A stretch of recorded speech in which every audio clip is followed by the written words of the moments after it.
Salam sejahtera bagi kita semua, umat Tuhan yang terkasih. Bagaimana kabar Anda hari ini? Kiranya kita semua senantiasa berlimpah sukacita, dan kiranya hari ini Tuhan senantiasa memelihara kehidupan kita. Amin. Mari kita mempersiapkan hati untuk menyambut firman Tuhan. Kita bersatu dalam doa. Bapa dalam kerajaan sorga, tuntunlah kami kiranya setiap hari dengan firman-Mu dan dengan tangan-Mu yang lembut. Dalam nama Yesus, kami menyerahkan hati kami. Amin. Umat Tuhan, judul renungan kita hari ini ialah Lebih Putih dari Salju.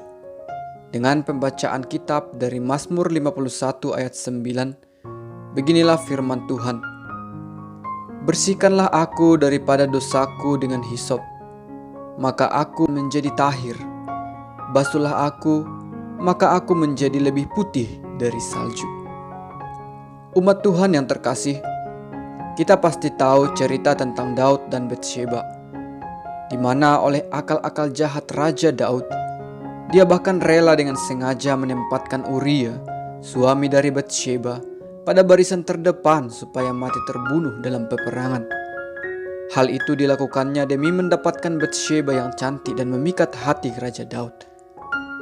Apa yang dilakukan oleh Raja Daud itu merupakan sebuah kejahatan besar di hadapan Tuhan, sehingga Tuhan marah terhadap Raja Daud dan menghukumnya karena pelanggaran yang dilakukannya. Raja Daud telah memanfaatkan kuasanya sebagai raja untuk melakukan perbuatan dosa terhadap orang yang tidak bersalah. Nah, inilah yang melatar belakangi nats kita yang telah kita baca tadi, di mana setelah diperingatkan oleh Tuhan lewat Nabi Nathan, akhirnya Raja Daud sadar dan menyesal akan dosa-dosanya.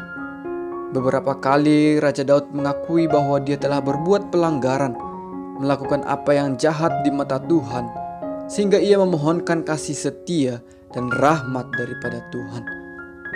Umat Tuhan, tentunya Tuhan akan menerima pertobatan Raja Daud yang sungguh-sungguh ini dan mau memperbaharui Raja Daud kembali. Walaupun perbuatan Daud adalah momok memalukan bagi seorang raja yang diperkenan Tuhan, namun Tuhan menerima ketulusan hati Daud yang mau berbalik dari dosa, yang walaupun sesungguhnya Raja Daud harus menerima hukuman, yaitu kematian anak yang pertama hasil perzinahannya yang dikandung oleh Batsyeba.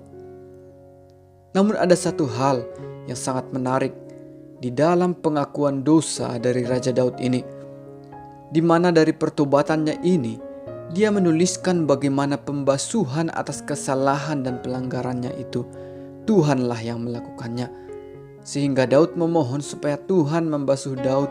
Supaya apa? Supaya Daud dibersihkan dan menjadi lebih putih dari salju. Tentunya ini bukan berbicara tentang kulit Raja Daud yang akan lebih putih daripada salju setelah pembasuhan daripada Tuhan, bukan. Namun teks kita hari ini membuka mata kita bahwasanya keadaan manusia ketika sudah dibasuh pelanggarannya ialah lebih putih daripada salju. Inilah keadaan manusia yang sesungguhnya sebelum manusia itu jatuh ke dalam dosa. Keberadaan yang tiada noda, keadaan yang bersih sebersih-bersihnya. Salju dipandang sebagai suatu yang paling putih dari segala yang ada di muka bumi. Salju merupakan sebuah berkat dari Tuhan yang dipandang oleh orang Israel, di mana ketika salju itu mencair, maka airnya akan sangat bermanfaat bagi pertanian dan kesuburan tanah. Namun teks kita mau mengatakan bahwasanya diri kita yang sudah dibasuh oleh darah Yesus, keberadaan kita bahkan lebih putih dari apapun, bahkan lebih putih dari salju.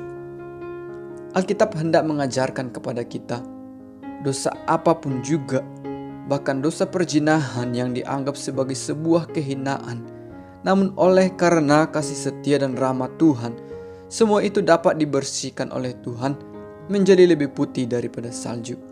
Oleh karena itu umat Tuhan, setiap pelanggaran dan kesalahan dari kita hendaklah kita akui di hadapan Tuhan. Kita bersyukur bahwa keadaan kita yang seharusnya ialah penuh dengan kemuliaan Tuhan, bersih dan tanpa noda karenanya. marilah kita dengan memiliki rasa syukur kepada Tuhan pertama-tama, karena sesungguhnya kita diciptakan demikian, begitu indah dan murni, lebih putih daripada salju. Dan yang kedua, karena walaupun kita sudah berdosa dan telah kotor, telah melakukan perbuatan yang salah, yang jahat, dengan akal-akal busuk kita di hadapan Tuhan, namun Tuhan masih tetap sayang kepada kita. Tuhan hendak memurnikan kita kembali pada keadaan yang semula. Bahkan walaupun pembasuhannya bukanlah dengan air, namun harus dengan darah yang mahal, yaitu darah Kristus sendiri. Oleh karena itu, dengan hati yang penuh dengan penyesalan akan dosa dan dengan hati yang bersyukur, marilah datang kepada Tuhan, mengakui setiap kesalahan kita dan mensyukuri ketika Tuhan sudah menghapus dosa kita melalui darah Yesus Kristus. Puji Tuhan, umat Tuhan, inilah yang menjadi renungan kita untuk hari ini. Kiranya renungan ini memberkati kita semua, dan kiranya kita mampu menikmati kasih setia dan rahmat Tuhan yang selalu ada bagi kita semua. Amin. Mari kita berdoa. Terima kasih Bapa yang baik untuk firman-Mu hari ini. Kami sungguh sadar betapa berharganya kami di mata Tuhan, sehingga oleh karena darah anak-Mu Yesus Kristus, kesalahan dan dosa kami dibasuh, hingga kami menjadi lebih putih dari salju. Berikanlah kami kekuatan pada hari ini, yang datangnya daripada-Mu untuk menghidupi firman-Mu ini. Berilah kami damai sejahtera-Mu dan perlindungan-Mu sepanjang hari ini ya Tuhan. Tolong kami supaya kami senantiasa hidup berkemenangan setiap harinya dan menjadi berkat bagi orang-orang di sekitar kami. Di dalam nama Yesus kami berdoa. Amin.